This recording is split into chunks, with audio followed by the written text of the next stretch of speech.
Good evening, everybody, and welcome to this, our annual members meeting. Every year, we have the opportunity to reflect on the last year's work and also to look ahead to the future. And so welcome to this, our annual members meeting, where we will do just that.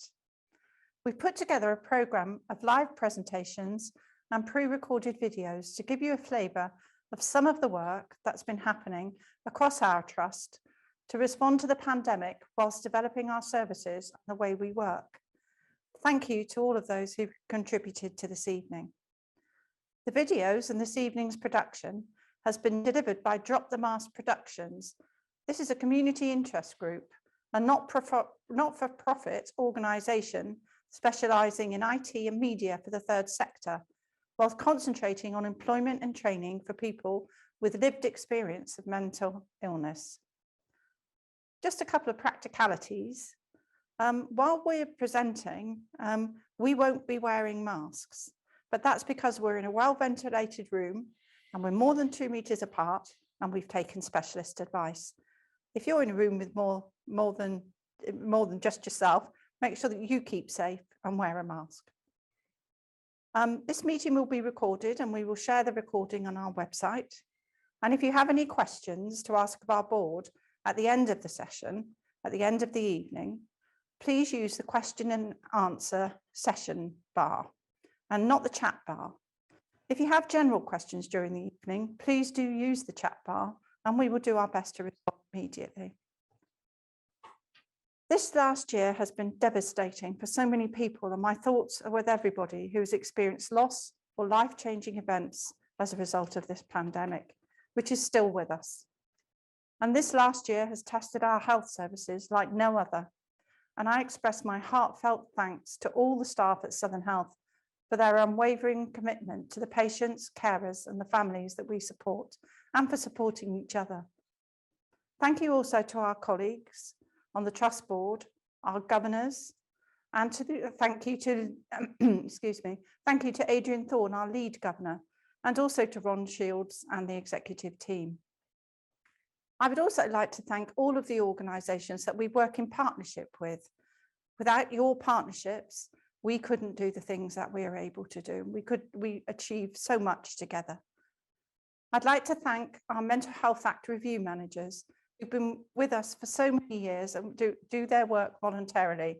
And some of those members this year actually have made the decision that they're going to retire from these roles and put their feet up, and they deserve that well-earned rest. I'd also like to say thank you to David Monk and Rob Goldsmith, both of whom left us this year as non-executive directors, and I wish them well for their futures. And on the back of them leaving, we were able to also have 2 new non-executive directors started in the year, and that's Subashina M, and Addie Williams. So welcome to them. Our work with service users, carers and families continues. We have various ways where we are working with carers and families, working in the partnership committee, the carers network. We have now the youth board that's been set up, a very vibrant group of young people who give us advice about how services are for them. We carry out our service user-led audits still, and we also have a new carer peer support worker programme, which will feature later on this evening. My ambition is for Southern Health to be led by the people that we support. So finally, I would like to thank all the patients, carers and families who have given their precious time and expertise to be involved in the work of this trust. I'd like to start now by introducing Adrian Thorne, who I mentioned earlier, is our lead governor, and we'll be seeing him now. Good evening, my name's Adrian Thorne and I'm the lead governor for Southern Health. I'm also an appointed governor for Carers Together, so I'd like to welcome you all to the AMM this evening and hope you have a very enjoyable evening.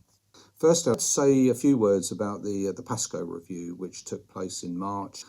I gave evidence at the review, and it was a 2.5-hour session. It was a very intense process. And firstly, I'd like to thank everyone who contributed to the process. I'd secondly like to thank the panel and their staff for their commitment.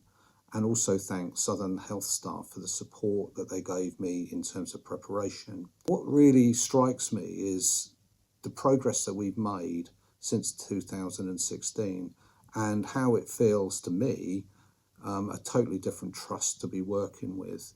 And we have a lot of things still to do, but I do think that we have the board in place now to actually achieve our goals and get us to where we need to get to. So the whole Pasco experience for me, it really showed me that we needed to become more proactive. We needed to better represent our communities. We need to represent our staff much more effectively. We need to become a better critical friend to the board.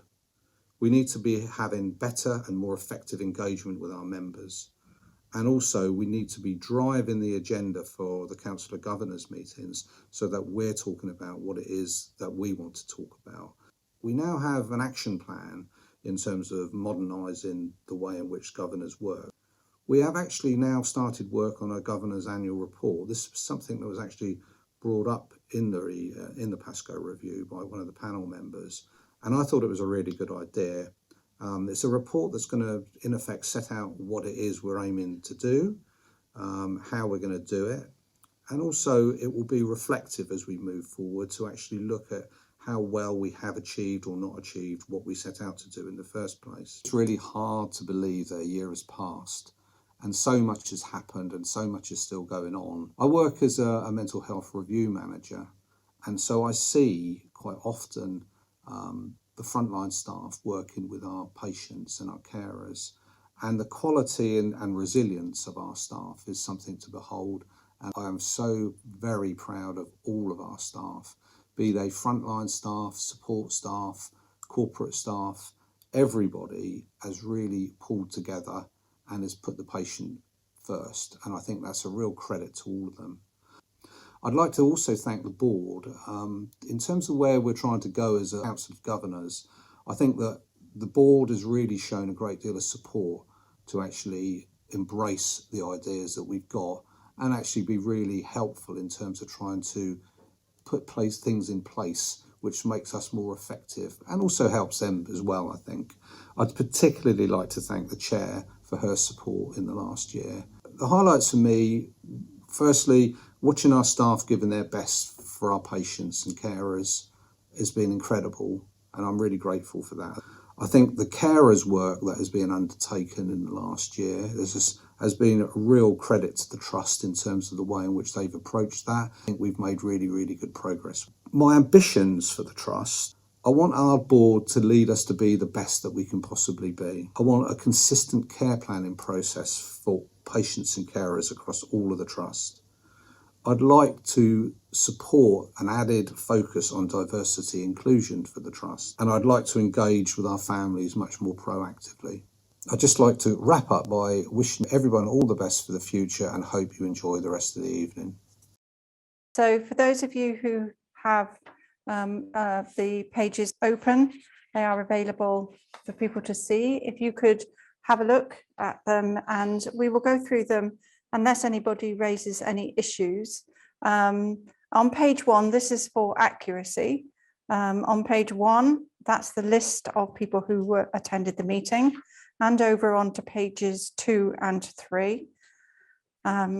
We then go into the detail of the meeting itself on page 3, and then turn to page 4, page 5, page 6, page 7, and page 8.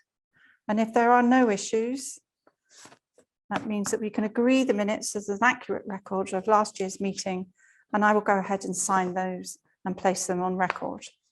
Thank you very much indeed. I'm now going to introduce Ron Shields. Ron Shields started with us over a year ago now, and he was at last year's annual members meeting, for those of you who were here before. But Ron joined us in 2020 and in July, I'm just trying to think of the month, so July 2020. And Ron's going to give us an introduction now for his review of the year of his first year here. So thank you, Ron. Over to you.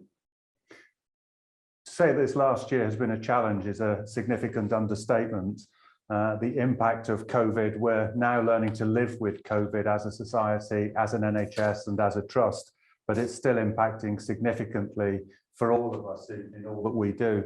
It's traumatic for service users, for their families, and it's traumatic for staff. But we have, throughout this COVID period, we've remained safe. The credit to our staff is that we've continued to provide services in our physical healthcare and our mental health care. And we've continued to actually make sure that the public of Hampshire are kept safe whilst at the same time receiving the best possible care. And I think that's an amazing credit to all of the staff and to all of the people who support us across Hampshire. It's been the very best of NHS staff in this trust in very adverse circumstances. We've worked very hard to actually work in partnership with all of the other agencies in Hampshire, with our local authority colleagues, with the voluntary services, and our NHS colleagues working in Portsmouth, Southampton, Basingstoke and Winchester hospitals, bringing together a one NHS approach. And we're right at the heart of that with all of our NHS colleagues. I'm very proud of the work that we're doing and how that work is actually developing during the last year.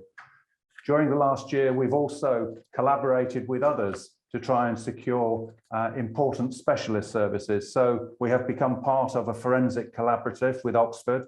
We are part of an eating disorder collaborative with Sussex. And we've just recently signed up, only in the last week, with an eating disorder collaborative with partnership with Dorset, all of which is intended to make sure that the people of Hampshire and the Isle of Wight get the very best services that are possible. We have, within the last couple of months, also received Mr. Pascoe's second stage review into the events of 2011-2015. The board has accepted in full Mr. Pascoe's review, and we will be coming forward in November with an action plan and our response to that report. It provides further impetus to us to improve our services and to move on from those events. And it also recognises the progress that has been made by the Trust during this period. Our community staff are now fully engaged just over a week and a half into the vaccination programme in schools. So making sure that all youngsters are receiving their vaccinations. And we have successfully vaccinated the vast majority of our patients and our staff as a means of trying to keep us all safe. So an amazing additional effort there, an amazing difficult job to do when you look at the other things that people are trying to do in service.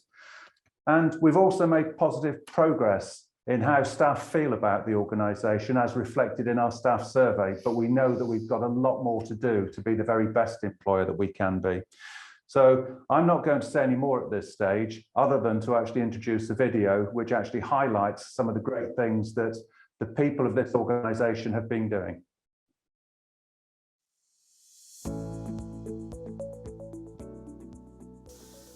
I hope you enjoy this review of our year, 2020 to 2021. In many ways, it's been a difficult year, not just for us, but for the country as a whole, in dealing with the further problems that the coronavirus pandemic presented to us. What it gave was an opportunity for us to work closely together with our partners, our patients, their families and carers, and our staff in driving forward and driving up excellence and improving our services. I hope you find it as exciting as we do.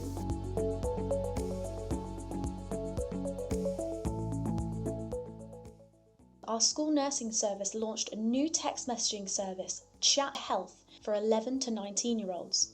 The service is a quick and easy way for parents with school-age children to get help, advice and support about their child's physical, mental and emotional well-being. Chat Health had already been running for parents of 0 to 5-year-olds, so the expansion of the service is a reflection of the success it's been with parents. Our children's service also undertook an extensive flu immunisation programme, reaching almost 100,000 pupils across 590 schools.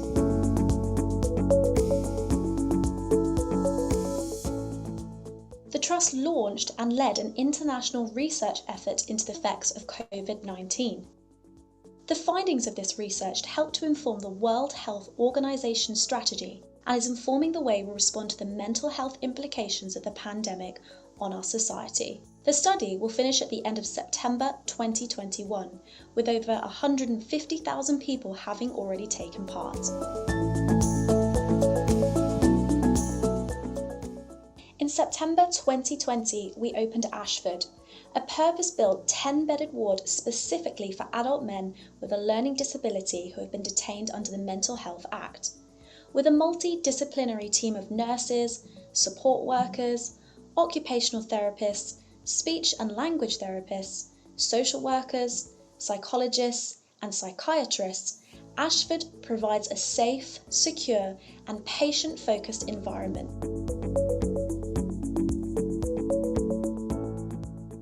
In November, Southern Health's Learning Disability team celebrated after 2 of its service user-led groups were shortlisted at the National Service User Awards in the Breaking Down Barriers category. Jordan, who was supported by the Trust's North Hampshire Community Learning Disability team, won for his work talking to and educating paramedics, GPs, and other healthcare professionals about living with learning disabilities, tailoring healthcare services, and how to improve hospital appointments for people who may struggle with them. In November, we were delighted to announce that the Frailty Admission Avoidance team were shortlisted in the Primary Care, GP, or Community Initiative of the Year category at the HSJ Awards. The team works to support people with frailty from being admitted to hospital by supporting them at home, identifying support needs, and enabling them to regain independence.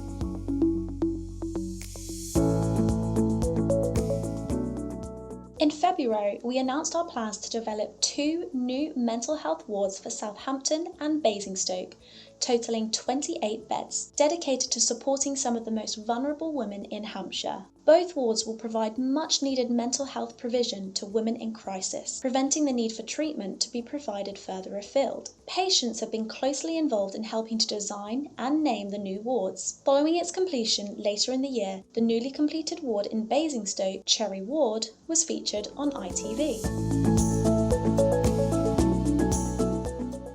Throughout the year, we continued our partnership work with Unlock despite the impact of COVID-19, which meant that we were not able to deliver workshops in schools and colleges. However, we adapted and introduced innovative ways to continue this work, including bespoke mental health and well-being online courses free for all students to access. Our youth board provided workshops and webinars on mental health awareness, including this one in March on autism and mental health awareness, which also raised money for our charity Bright Away. In 2021 and 22, we hope to introduce youth members to our full board. And not forgetting all the incredible efforts of our staff who have risen to meet the challenge of COVID-19 during the last year. Thank you.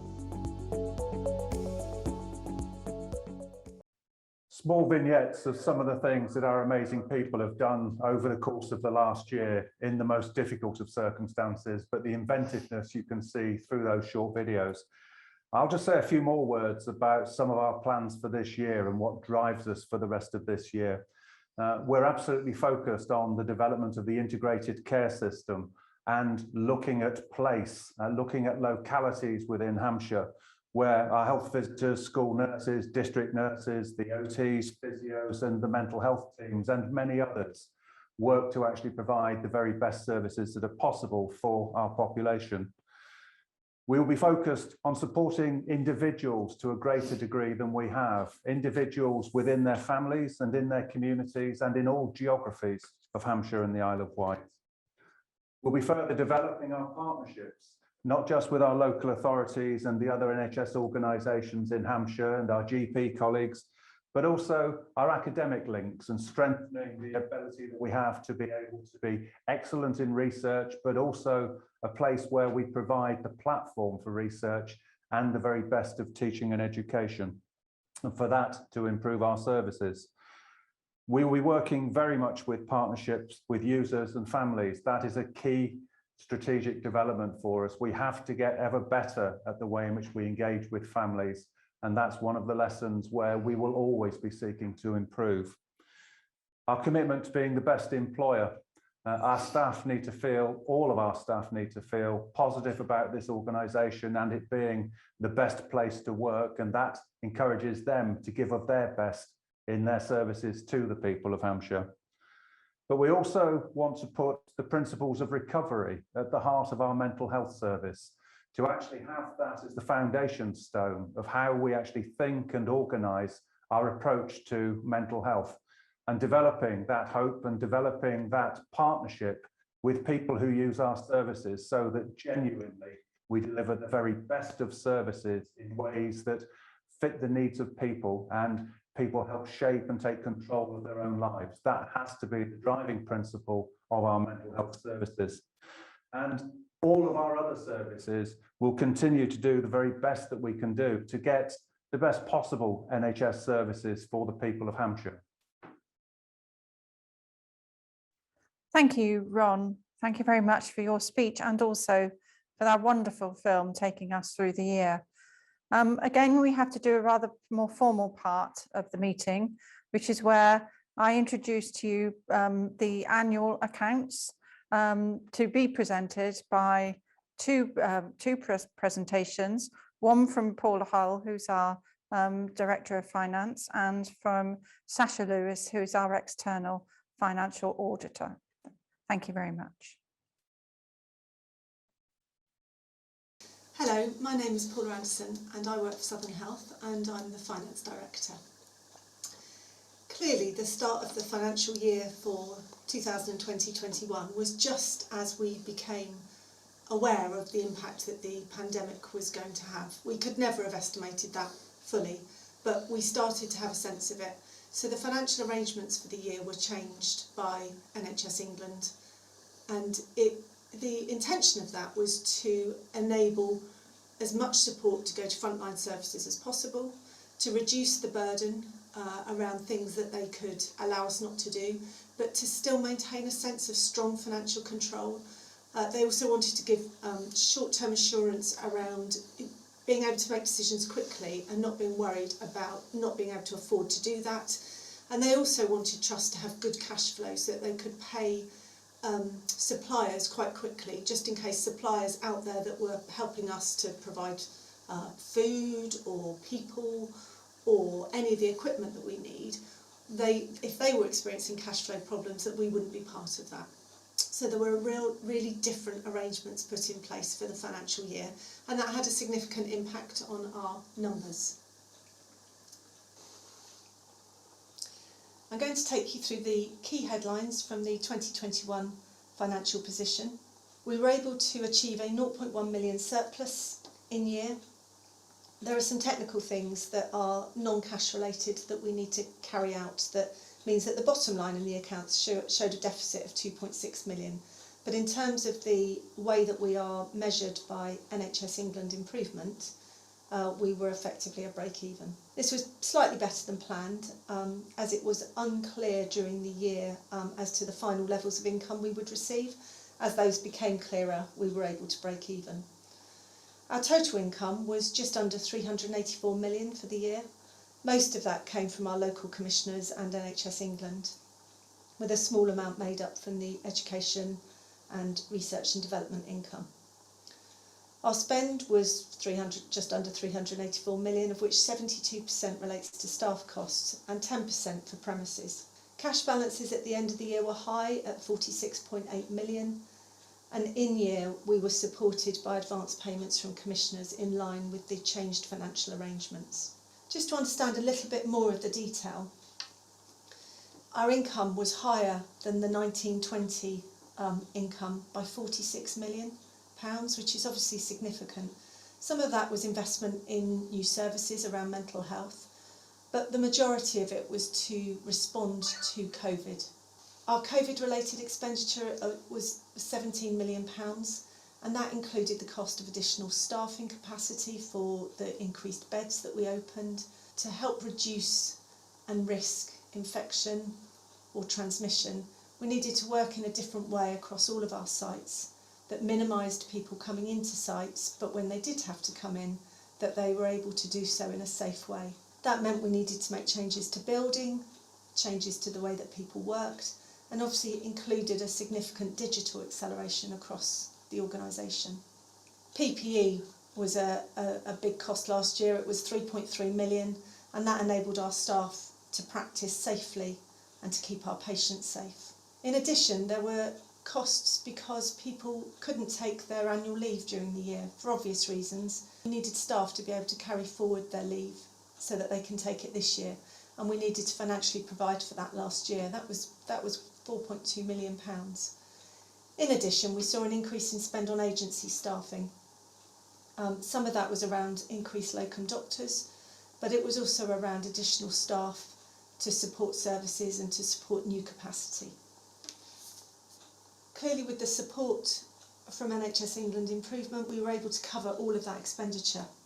We were also really careful, though, to ensure that there was good governance around urgent procurement requirements and that we didn't drop any financial controls in year.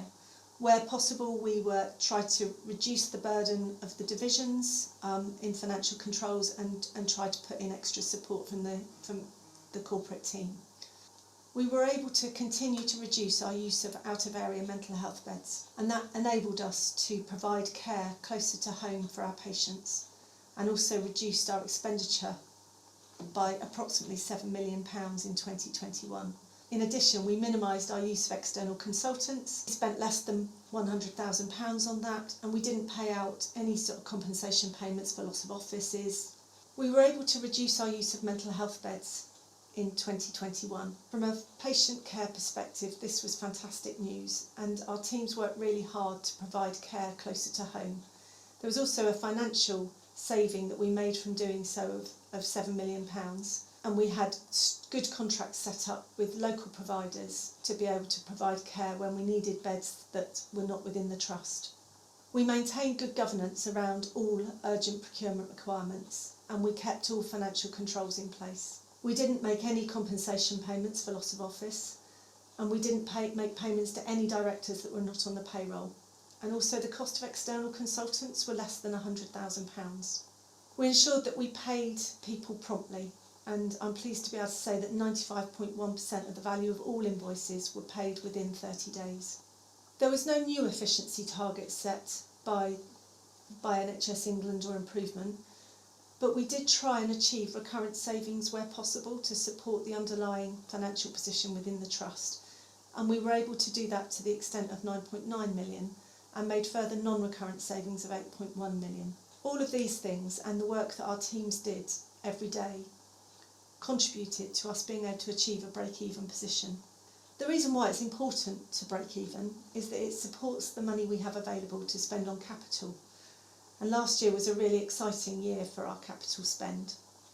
We finished building Ashford, which is our low secure learning disabilities unit that's on site at Tatchbury.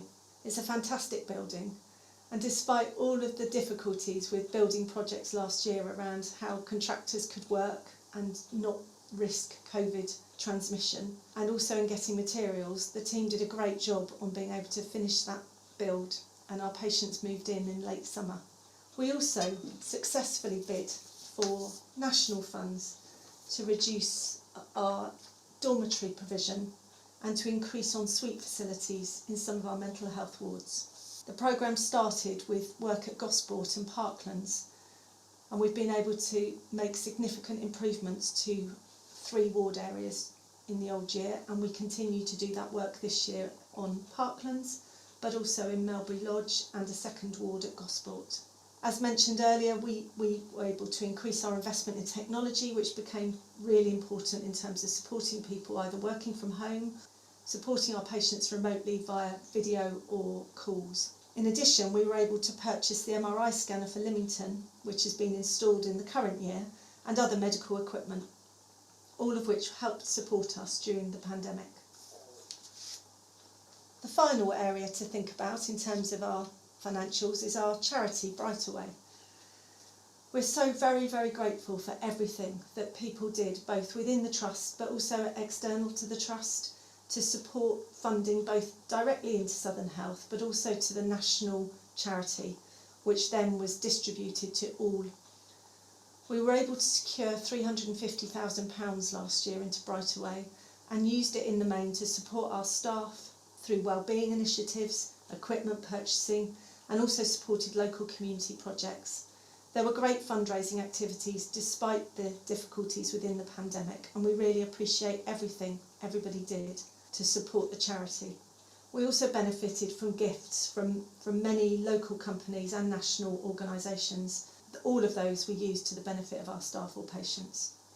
We've got ambitious plans for this year for the charity, and we keep looking at ways to use the grants to enable things like improved garden spaces in our wards and other community projects that can benefit our patients and staff.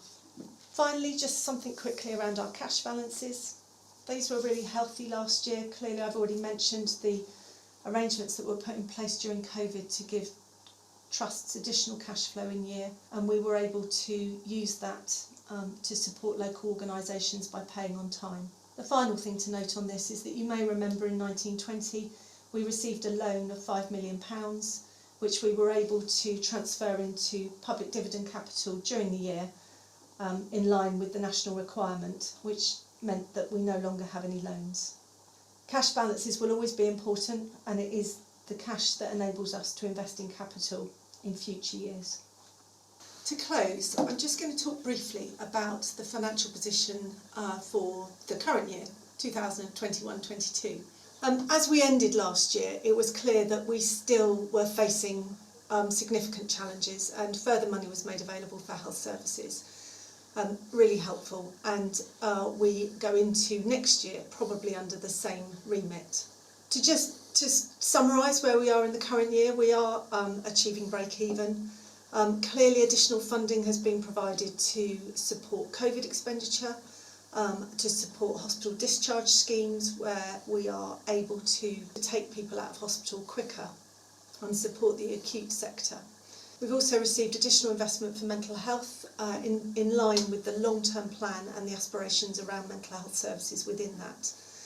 Our capital plan is strong for the year, and despite the ongoing pressures around how you can get people and materials for building works, we've got an ambitious capital plan, which includes increasing 2 wards within the trust, which will reduce our use of the private sector. Also has included, and we've finished and completed on this scheme, the installation works for the MRI scanner at Lymington.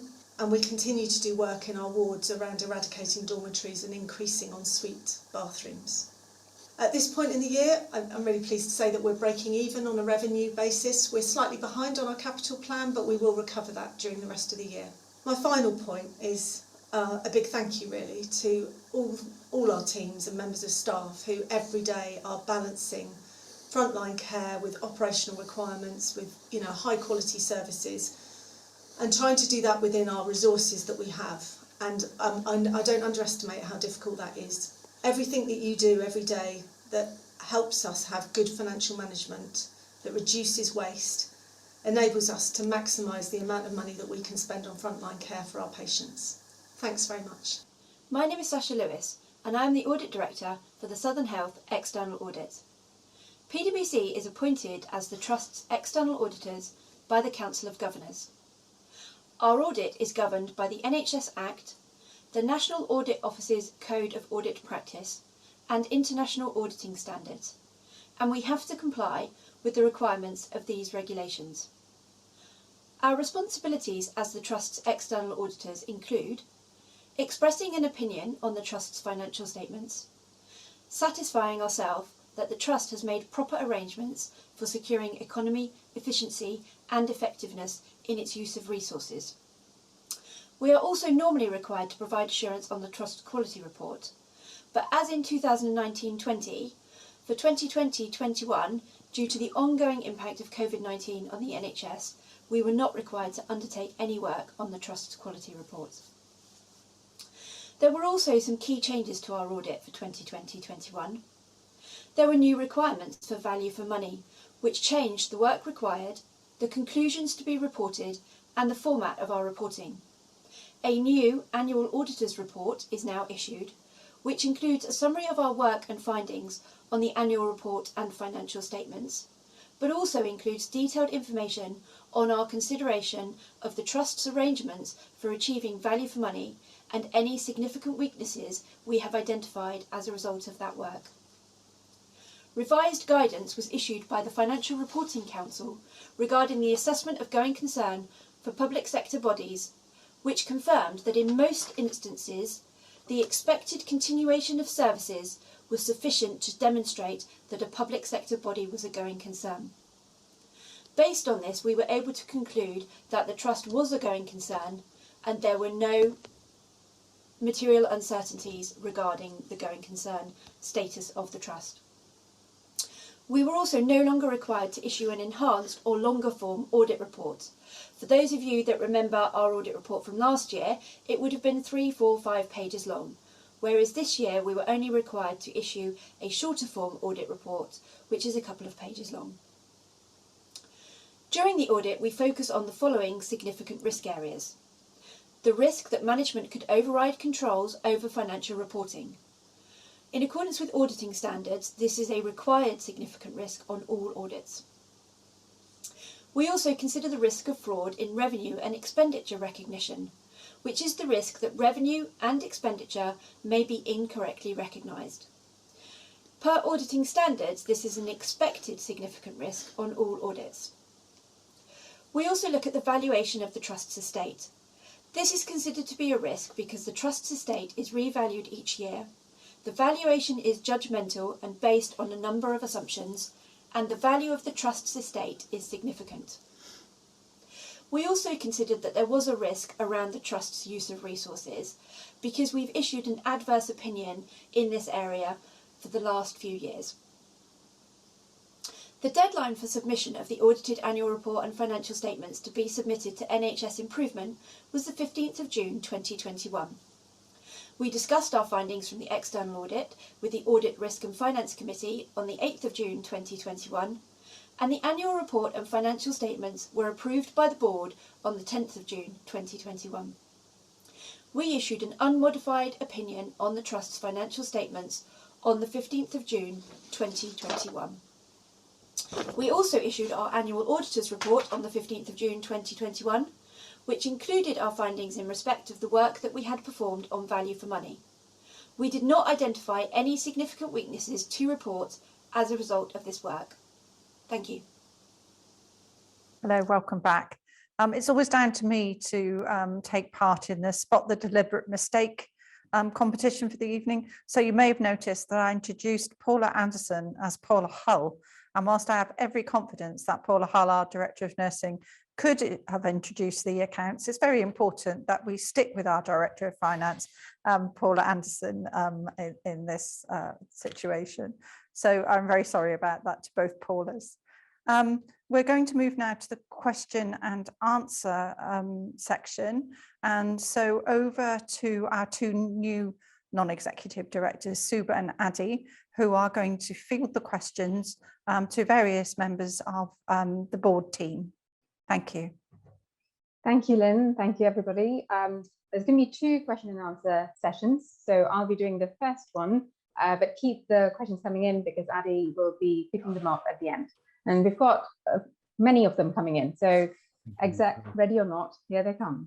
The first one is quite nice and easy, and perhaps, Ron, this might be one for you. It's from Paul Lucy, who's asking, what have the board found the most satisfying outcome during the past year? Sorry, Suba, could you repeat that, please? It's what have the board found the most satisfying outcome during the past year?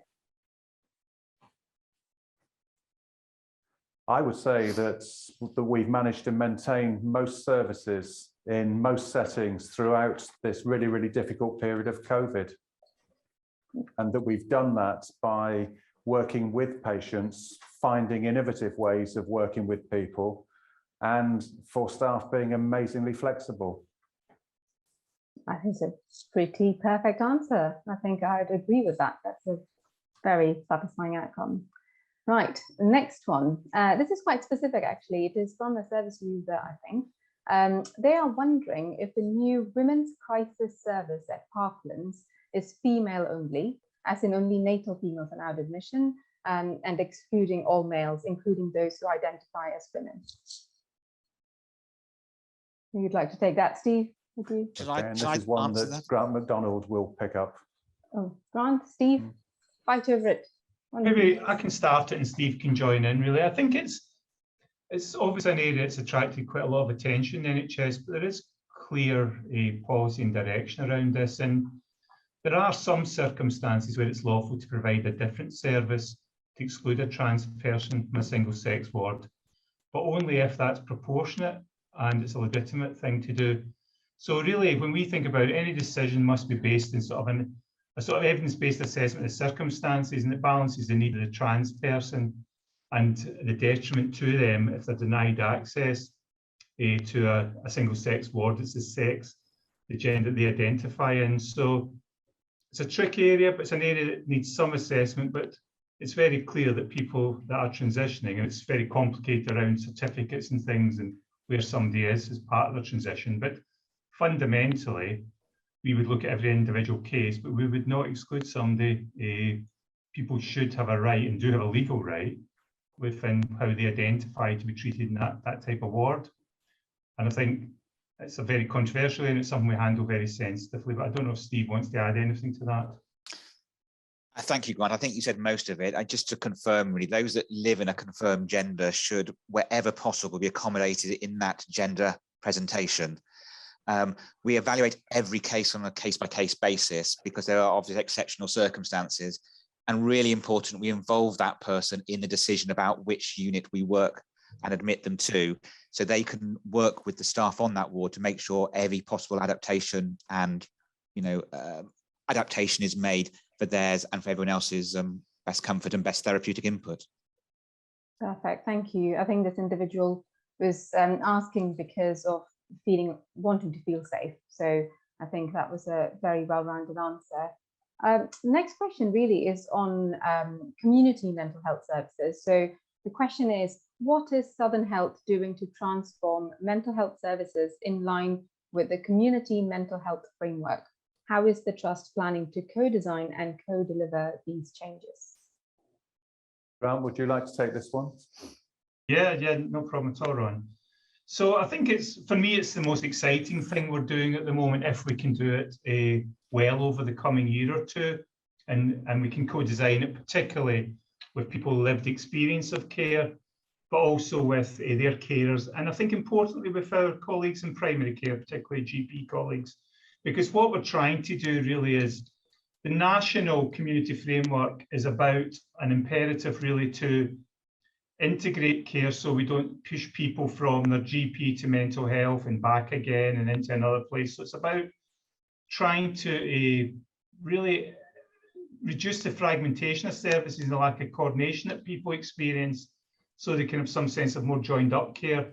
And I appreciate to some people listening in this meeting, it might have been something we've been trying to do for years in the health service, but with this national policy direction, with the work we've started to do, so across Hampshire and Isle of Wight, we kicked off this work with a large co-design event led by colleagues who commission our services, and that involved carers and a range of professionals and people who have lived experience of service. As we have taken it forward in our local divisions and in some cross-trust work, we've again involved people that use services and carers. And actually, I personally have commissioned Solent Mind to sit in those groups to bring a unified voice of people with lived experience to those meetings where it's appropriate. So they sit there as a highly critical friend in terms of bringing that discussion about ensuring anything we do is designed around the person instead of the silos that professionals can create. So I won't pretend it's easy, but I think it's an exciting challenge that we need to develop with people. And I think, as the questioner said, it's crucial that we co-design it. But I think it's really important people hear that it's co-designing with carers, it's co-designing with the people that use our services, but it's also co-designing with our colleagues in the third sector, and importantly, co-designing with GP colleagues. I think that's pretty comprehensive, but there are a couple more questions that come along in this thread, so I'll ask them now. Historically, one of the questions is, historically, there has been some partnership working on mental health with Solent NHS Trust. Is this ongoing, and what is happening, especially with ICS and ICP? And I think a follow-on question is, what is the board's view on working with community groups, generally described as the third sector, to ensure that there can be genuine holistic approach to support and care in our area? I think, Grant, you've kind of mentioned a bit of that already, but I don't know if there are any other examples that you can give to our questioners. Yeah, I mean, I think Southern Health's actually got a very long history in its improving access to psychological therapy service. I think of a formal partnership with Solent Mind, who provide what's known as the sort of step 2 services, the wellbeing services. And we've worked with Solent Mind for some years doing that. And I think, and by the same token, we work very closely with Solent, and where particularly in the southeast area of our organisation, where there's crossover with Solent, we almost work in that place as the language is becoming to coordinate care. We provide liaison services for people who come from Portsmouth that Solent would say. We try to do some work around crisis out of hours together. We share, sometimes if we've not got enough beds, a patient might go to Solent ward, and Solent patients by the same token, people that live in Portsmouth, have used our wards over the last year. So I think those relationships are built and continue to grow. So I think we do good work there. I think we could expand further our work with the voluntary and community sector. Really, I do think that that's something we should grow. And I think we should grow it for 2 reasons. I think we should grow it because actually often those organisations are much better at working in a more ordinary way with people and doing more ordinary things. And sometimes we get hung up with some of the rules we need to stick to. And part of the community framework is involving everyone in a sort of neighbourhood mental health service instead of the NHS, social care, voluntary. So somehow we've got to present a unified service for people. Again, fantastic. I have 2 questions, but I'll ask the first one, which is, I think you've mentioned about other partners, but this is a specific question with regards to engagement with patient groups and the trust policy and expected outcomes in relation to working with Health Watch as a new patch. And again, this is asked in light of the ICS development. So I guess the answer would be similar, because I think when your answer, Grant, was covering all our stakeholders. I just wanted to check. Yeah, I think so. I think particularly, but with Health Watch, I know the chair and others are involved at a regular sort of meeting level with the Health Watch leads. So I'm aware of that because I've been involved in it as well. So I think there's a more strategic joining there. But how that grows as part of the integrated care system development, I guess we'll see over time. Perfect. This one is a question from, I think, a service user who's actually experienced really good care, but also feels a bit let down. So the context of this is that they've been working with the mental health team for 5 years, and they think that we have a new way for carers. And when that was in-house, it was really good and helped them a lot. But then there were other service providers, but they felt a bit let down, especially when this individual went into hospital and the wife had bad PTSD from this. So the question really is, what help will be given to carers, and will it happen in Gosport, because they do feel that this is the last place to get anything. Would you like me to take that one, Suba? Yes, go for it.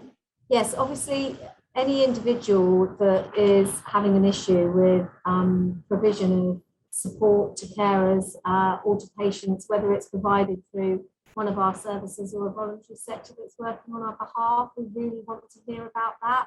Really important that we hear from people about how they're receiving their services and any changes they might want us to make on their behalf. It's why we talk very regularly with a wide range of voluntary sector, and some of the examples that we've been working with, particularly around carers at the moment, are Unlock, which is an organisation the board heard from this week, who support us with young people and engaging with young carers. We also link with Hampshire Carers Together. Mind has already been talked about. We link with No Limits in relation to support with young carers. So there are a really wide range of voluntary sector organisations that we use, but we're always very keen to hear feedback about both things that are working well and things that aren't working, so that we can work with you to make sure that those services are created in a way that support you. But carers is a key focus for the organisation at the moment. We have a specific plan that we're working with our voluntary sector partners, carers groups and carers that are working with us within the trust to really make sure we listen to what people are telling us about what they need and the support that they want and how we can shape our services. So very, very keen to hear from anybody that would like to share that feedback. So there you go. That's the person to get in touch with. But also, I think there is a point, there is a segment in the agenda, which is caring for carers, just after the break. So I hope you get a bit more clarity on that. The next question is quite specific, and it is for Grant. They've specifically asked this for you, Grant, so be prepared. So the question is, does this mean that the service user charter and the carers charter have been co-written with service users and carers?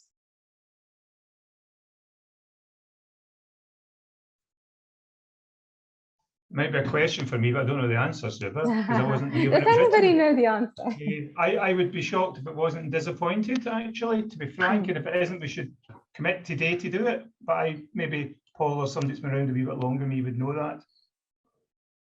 So at the moment, we have the People and Partnership Commitment for the Trust, which details all the ways that we connect with people, listen to people, and all of the objectives that we have around working with carers, patients, families, service users, young people, and that is absolutely co-produced 100%. It's in the process of being refreshed currently, and we've done some workshops and stakeholder events with voluntary sector, local population and patients and families within the trust to make sure that we're listening to what they're saying and that we are changing and adapting it to meet people's needs. So it's 100% co-produced, and we're really proud of that. Thank you, Paul. And I think this is unfortunately, the last question that we can take at this point in time, but again, keep them coming in because it's another session later on. The last question really is thanking everybody for the time this evening. It was wonderful to hear that inpatient mental health provision has reduced as a result of supporting people in their communities. Aside from this as an everyday aspiration, has the Trust's approach evolved further from these learnings? And I think there's a lot of answers that we can give here. So, you know, short, snappy, highlight answer. Who wants to go for it?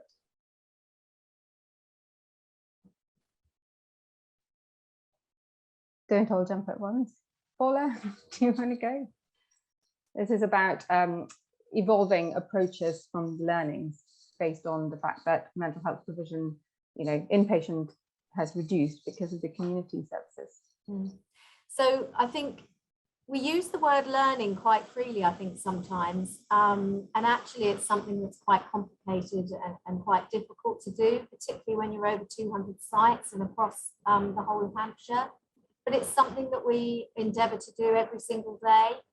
And it's certainly an ethos that we have to, when we listen very carefully and hear what people tell us, that we share that across the trust so that other people don't have to tell their story again or don't have to tell us that again. We don't get that right every single time, but it's something that we are absolutely committed to and starting to really develop stronger links within the organisation to make sure that teams actively share those lessons that they learn, both best practice and things that work really well and making sure that we do more of those, as well as the ones where we make mistakes and making sure that we learn from them. And the times when they work really well is when families and carers and patients and service users work with us to shape that learning and to reflect back to teams their own personal stories.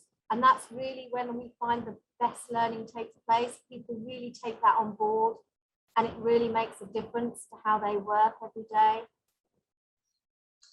Perfect. Thank you for that. I think I'm just going to hand you back to Lynn, who's going to take us through the rest of the agenda. And then we'll see you shortly, but keep the questions coming in, as I said. Thank you, everyone. Welcome back, everybody, and thank you to everybody who's been asking questions and for all of those who've answered them. I think it's time for us to take a comfort break. So all of us, I think, need a cup of coffee or a glass of water, and then come back. And if I suggest that we come back together at 7 o'clock, that would be fantastic. Thank you very much.